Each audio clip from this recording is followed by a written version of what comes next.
Hello दोस्तों, आप सभी का स्वागत है हमारे YouTube channel study with Satish में। दोस्तों, आज के वीडियो में हम क्लास 12 की फिजिक्स का चैप्टर 2 जो कि विद्युत विभव एवं धारिता है उसका एक इम्पॉर्टेंट टॉपिक करने जा रहे हैं, जो कि हमारा होगा चालक की धारिता क्या होती है। चालक की धारिता क्या होती है, गोली चालक की धारिता क्या होती है, उसको डिस्कस करेंगे। तो उसको डिस्कस करने से पहले हम ये समझ लेते हैं कि चालक क्या होता है। तो आप सभी लोग चालक की परिभाषा एक बार अच्छे से देख लीजिए। तो यहाँ पे लिखा हुआ है वे पदार्थ जिसमें आवेश का प्रवाह होता है चालक कहलाते हैं। यानी ऐसे हमको पदार्थ लेने हैं जिसके अंदर आवेश यानी धारा का प्रवाह हो सकता है, तो वो चालक होगा। जैसे एग्जांपल है लोहा है, तांबा है, चांदी है, ये सभी हमारे चालक हैं। इनके अंदर धारा का प्रवाह या कह सकते हैं आवेश का प्रवाह आसानी से हो सकता है। इसके विपरीत हम जान लेते हैं अचालक क्या होता है या विद्युत रोधी क्या होता है। तो अचालक या विद्युत रोधी वे पदार्थ होते हैं जिनमें आवेश का प्रवाह या कह सकते हैं धारा का प्रवाह ना हो, तो वो अचालक या विद्युत रोधी कहलाते हैं। ठीक है, तो चालक की धारिता को समझने से पहले हमें चालक और अचालक के बारे में आना चाहिए। जैसे इसका एग्जांपल क्या होगा, रबड़ होगा, कांच होगा, कागज होगा। यानी रबड़, कांच और कागज के अंदर हमारा करंट यानी विद्युत धारा नहीं प्रवाहित होती है। विद्युत धारा वही आवेश होगा। ठीक है, तो जिसमें धारा प्रवाहित हो जाए वे चालक होंगे, जिनमें धारा का प्रवाह न हो यानी आवेश का प्रवाह न हो वो तो क्या होंगे, अचालक या विद्युत रोधी होंगे। तो अब इसके बाद समझते हैं हम क्या समझते हैं चालक की धारिता। तो दोस्तों, चालक की धारिता की परिभाषा को समझने से पहले क्या करते हैं हम इसको आज आइए प्रैक्टिकली एक बार समझ लेते हैं। उसको समझने के बाद फिर हम इसकी डेफिनेशन की तरफ आएंगे। तो आइए पहले इसकी हम क्या करते हैं, प्रैक्टिकली इसको समझ लेते हैं कि चालक की धारिता क्या होता है। तो दोस्तों, यहाँ पे हमने माना है कि हमारे पास ये एक चालक है जिसको हमने बैटरी से जोड़ रखा है। ठीक है, एक चालक को हमने बैटरी से जोड़ रखा है। अब क्या करते हैं कि बैटरी में हम धारा प्रवाहित करते हैं। धारा प्रवाहित करेंगे तो उसमें आवेश प्रवाहित होगा। तो मान लेते हैं जो आवेश क्यों होता है, मान लेते हैं इस बैटरी के द्वारा हमने इस चालक में 10 कूलाम का आवेश क्या किया है, प्रवाहित किया। कितना आवेश प्रवाहित किया है, 10 कूलाम का आवेश प्रवाहित किया। तो मान लेते हैं कि 10 कूलाम का आवेश प्रवाहित किया, तो इसके अंदर जो विभव होगा, मान लेते हैं इसके अंदर क्या होगा, जो विभव होगा वो मान लेते हैं कि 5 वोल्ट आता है। कितना आता है, 5 वोल्ट। ठीक है, कि जब 10 कूलाम का आवेश प्रवाहित होगा तो इसके अंदर कितना विभव होगा, 5 वोल्ट होगा। फिर मान लेते हैं क्या करते हैं हम इसमें विद्युत धारा का मान बढ़ाते हैं, यानी कूलाम यानी जो हमारा क्या होगा, आवेश बढ़ाते हैं। तो मान लेते हैं अब आवेश की मात्रा को हम क्या कर देते हैं, 20 कूलाम करते हैं। कितना कर दें हम, 20 कूलाम कर देंगे। तो जो हमारा विभव होगा वो भी इसी के साथ समान अनुपात में बढ़ेगा। जैसे ये 2 गुना आवेश हो गया है, इसी प्रकार जो हमारा वोल्ट होगा वो भी क्या हो जाएगा, हमारा 10 वोल्ट हो जाएगा। तो कहने का मतलब ये क्या है कि जब किसी चालक के अंदर हम आवेश की मात्रा को बढ़ाएंगे तो उसके साथ में हमारा क्या बढ़ेगा, विभव भी बढ़ेगा। ठीक है, अगर हमने 10 कूलाम लिया तो मान लेते हैं इसके अंदर विभव कितना था, 5 वोल्ट था। अब क्या किया हमने, इसको 10 से 20 कूलाम कर दिया, तो उसी अनुपात में क्या होगा, विभव के मान में भी बढ़ोतरी होगी। तो यानी वो 5 से कितना हो जाएगा, 10 हो जाएगा। तो जब क्या हो रहा है, आवेश को बढ़ा रहे हैं तो क्या बढ़ रहा है, विभव बढ़ रहा है। तो जितना आवेश को बढ़ा रहे हैं उतना ही विभव को बढ़ रहा है। इसका मतलब, कहने का मतलब ये है कि जो आवेश होगा वो निर्भर करेगा, या कह सकते हैं विभव होगा निर्भर करेगा, किस पर निर्भर करेगा, आवेश पर। इसका मतलब ये एक दूसरे के क्या होंगे, समानुपाती होंगे या अनुक्रमानुपाती होंगे। ठीक है, जब दो चीज़ें एक दूसरे पर निर्भर करती हैं तो वे एक दूसरे के समानुपाती या अनुक्रमानुपाती होती हैं।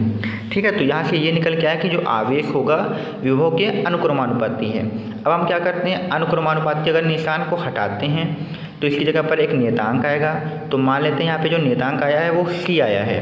ठीक है, क्या आया है, C। अब इसी नियतांक, जो कि नियतांक आया हुआ है हमारे पास, इसी नियतांक को कहते हैं इसी चालक की धारिता। ठीक है, तो दोस्तों, तो यही होती है चालक की धारिता। तो परिभाषा यहाँ से क्या निकल के आएगी, जब किसी चालक में क्या करते हैं, आवेश में वृद्धि करते हैं तो उसके विभव में भी क्या होती है, वृद्धि होती है। अर्थात कहने का मतलब है जो आवेश होगा विभव के अनुक्रमानुपाती होगा। अनुक्रमानुपाती करेंगे, जब अनुक्रमानुपाती का निशान हटाएंगे तो उसके जगह पर एक नियतांक आएगा, वही नियतांक क्या होगा, चालक की धारिता होगी। ठीक है, तो यहाँ से चालक की धारिता C बराबर अगर हम सूत्र बनाएं तो हमारा आएगा Q बटे क्या आएगा, V आएगा। तो इससे इसका अगर मात्रक निकालें तो Q से हमारा हो जाएगा कूलाम और V से हो जाएगा हमारा वोल्ट। तो चालक की धारिता का जो मात्रक होता है कूलाम प्रति वोल्ट, या फिर एक मात्रक और होता है जो कि क्या होता है, फैराड होता है। ठीक है, तो ये याद रखना है। ठीक है, अब इसकी अगर हम परिभाषा बनाना चाहें तो क्या होगा, तो मान लेते हैं कि जो कूलाम आवेश है वो मान लेते हैं 1 कूलाम है। कितना है, 1 कूलाम। 1 कूलाम आवेश है, मान लेते हैं 1 कूलाम आवेश प्रवाहित करने में जो विभवांतर होगा, जो वोल्ट होगा वो भी कितना होगा, 1 होगा। तो चालक की धारिता कितनी आएगी, 1 आएगी। तो कहने का मतलब है जब किसी चालक में 1 कूलाम आवेश प्रवाहित करते हैं तो उसके विभव में कितनी वृद्धि होती है, 1, यानी विभव में वृद्धि 1 हो तो जो चालक की धारिता निकल के आएगी वो कितनी होगी, 1 कूलाम प्रति वोल्ट या फैरड होगी। ठीक है, फिर इसकी हम विमा निकालना चाहें तो विमा निकालने के लिए आप सभी को पता है कि क्या करेंगे, हम यहाँ पे आवेश की विमा रखेंगे और किसकी विमा रखेंगे, विभव की विमा रखेंगे। इन दोनों की विमा रख के आसानी से हम क्या करते हैं, धारिता की विमा निकाल लेते हैं। तो आइए हम विमा भी निकाल के देख लेते हैं यहाँ पे। तो आप सभी को लोगों को यहाँ पे कुछ चीज़ें पता होनी चाहिए। जैसे आवेश क्यू होता है तो आवेश क्यू की विमा क्या होती है, 80 होती है। ये आप सभी को पता होना चाहिए, हमने आपको पहले से निकाल के बता रखा है।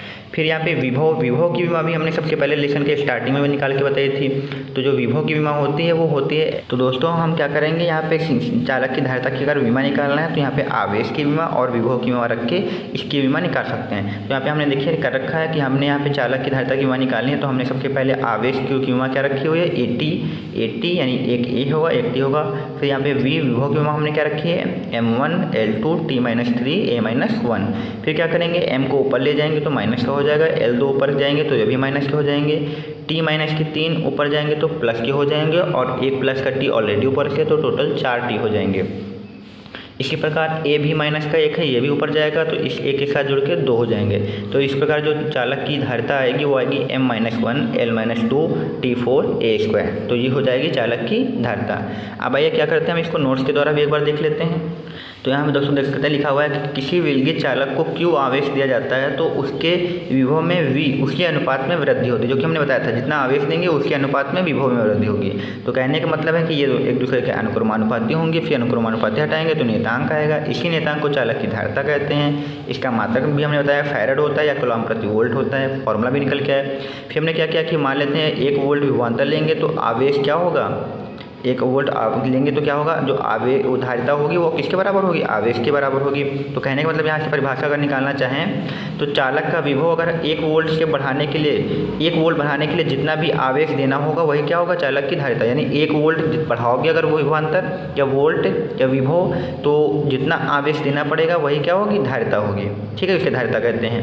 फिर क्या लिखा हुआ है कि चालक की धारिता उसके आवेश ग्रहण करने की माप, यानी कितना आवेश ग्रहण करती है वही क्या होता है, चालक की धारिता होती है। फिर हमने विमा निकाल के आपको बताई कि अगर इसकी विमा निकालना है तो क्या करना होगा, Q की विमा रखनी होगी और V की। अगर V की विमा नहीं भी पता है तो क्या करते हैं, पहले विभव की विमा निकालें। विभव की विमा निकालने के लिए कार्य बटे आवेश का गुणा करते हैं। तो आवेश ऊपर जाएगा तो स्क्वायर हो जाएगा। तो एक आवेश की विमा 80 होती है, 2 आवेश हैं तो A² T² हो जाएगा। यहाँ पे कार्य की विमा रख देंगे। हमने आपको डायरेक्ट भी विमा निकाल के बताई थी, तो आप चाहें तो डायरेक्ट विमा निकाल सकते हैं। अगर डायरेक्ट विमा नहीं भी निकाल सकते हैं तो क्या करेंगे कि क्या करेंगे, विभव की विमा पहले निकाल लेंगे W/Q से। अगर नहीं निकालने विभव की पता तो डायरेक्ट रख के भी निकाल सकते हैं। तो इस प्रकार इसकी विमा आ जाएगी। फिर आपको याद रखना है कि 1 माइक्रो फैरड बराबर होता है 10⁻⁻6 और दूसरा होता है 1 नैनो फैरड बराबर क्या होता है, 10⁻⁹ फैरड होता है। और एक बात और याद रखनी है कि आपको 1 पिको फैरड बराबर कितना होता है, 10⁻⁻12 फैरड होती है। तो ये था हमारा चालक की धारिता और उसका मात्रक और उसकी विमा। अब देखते हैं विलगित गोली चालक की धारिता क्या होती है। दोस्तों अगली हेडिंग देखते हैं विलगित गोली चालक की धारिता। तो हम क्या करेंगे कि 1 प्लस Q आवेश इसके केंद्र पर रखेंगे और R दूरी की त्रिज्या लेकर एक हम क्या बनाएंगे, गोला बनाएंगे। इस पर क्या रखेंगे, प्लस Q आवेश इस गोले के ऊपर एक समान रूप से रखेंगे। इसके केंद्र से R दूरी पर हमने एक पृष्ठ लिया है, गोली पृष्ठ, उस पर कितना आवेश है, प्लस Q आवेश एक समान रूप से फैला हुआ है। ठीक है, फिर क्या करेंगे इस बिंदु पर क्या करते हैं, यहाँ पे हम क्या करते हैं, इसके यहाँ पे प्रत्येक बिंदु पर क्या करते हैं, इस बिंदु पर यानी प्लस Q आवेश का अगर हम इस बिंदु पर विभव की गणना करें तो क्या आएगा, हमारा विभव आएगा हमारा, यहाँ पे वैद्युत फ्लक्स लिखा हुआ है वो गलत है। यहाँ पे क्या करना है, विभव लिखा होगा, वैद्युत विभव क्या हो जाएगा यहाँ पे, वैद्युत विभव।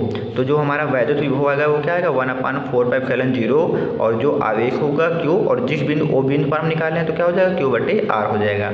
फिर हमने विभव याद कर लिया। अब क्या करते हैं, इसी Q आवेश के कारण हम क्या करते हैं, इसकी धारिता निकालते हैं। तो धारिता का फॉर्मूला सभी को पता है क्या होता है, C बराबर होता है Q/V, जो कि हमने अभी डिस्कस किया। तो यहाँ पे Q को ऐसे ही रखेंगे, जो हमने विभव V के मान निकाला है ये भी यहाँ पे पुट कर देंगे। तो यहाँ पे Q और Q कट जाएगा तो 4πε0 के जो होगा वो ऊपर चला जाएगा। ठीक है, फिर निर्वात के लिए क्या करेंगे, निर्वात के लिए आप सभी को पता है कि K का मान क्या होता है, 1 होता है, तो यहाँ से K हट जाएगा तो K हटा देंगे। फिर चाहे तो जो वायु निर्वात वाली थी, मतलब परावर्तांक वाली थी धारिता जो कि C थी, निर्वात के लिए धारिता में हम क्या लगा रहे हैं, C0 लगा रहे हैं। यहाँ पे K हट जाएगा और साथ में इस धारिता में क्या हो जाएगा, 0 हो जाएगा। इन दोनों को डिवाइड करेंगे तो 4πε0 R, इसमें का 4πε0 R कट जाएगा और क्या बचेगा, K।